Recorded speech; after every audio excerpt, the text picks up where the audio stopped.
L'élection de Philippe Germain recueille 10 suffrages sur 11, les 5 voix de la plateforme et les 5 voix indépendantistes.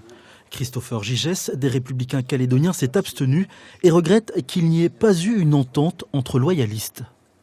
Vous savez, les tensions, c'est quand on exclut les gens. Aujourd'hui, nous, ce qu'on a demandé depuis le début, c'est le dialogue entre loyalistes. La plateforme a fait le choix d'exclure les Républicains calédoniens et avec eux, les 18 000 personnes qui nous ont fait confiance aux dernières élections.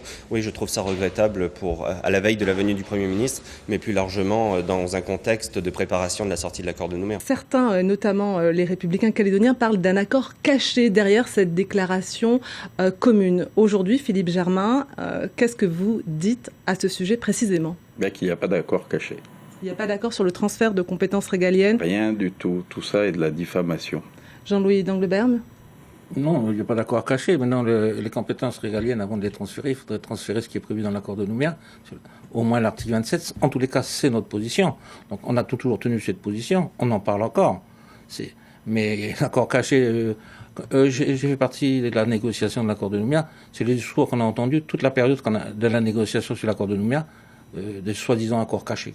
Alors est-ce que ça veut dire, si on entend vos propos, qu'il y a une négociation sur ce transfert de l'article 27 ?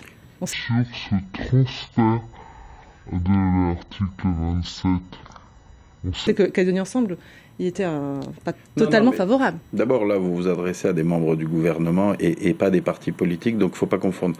Mais notre accord qui a prévaut à notre élection est uniquement sur ce que je vous ai dit, comment les Calédoniens, les partis politiques calédoniens se mettent au travail pour préparer le référendum dans des bonnes conditions. C'est uniquement ça, l'accord qui a prévalu à notre élection.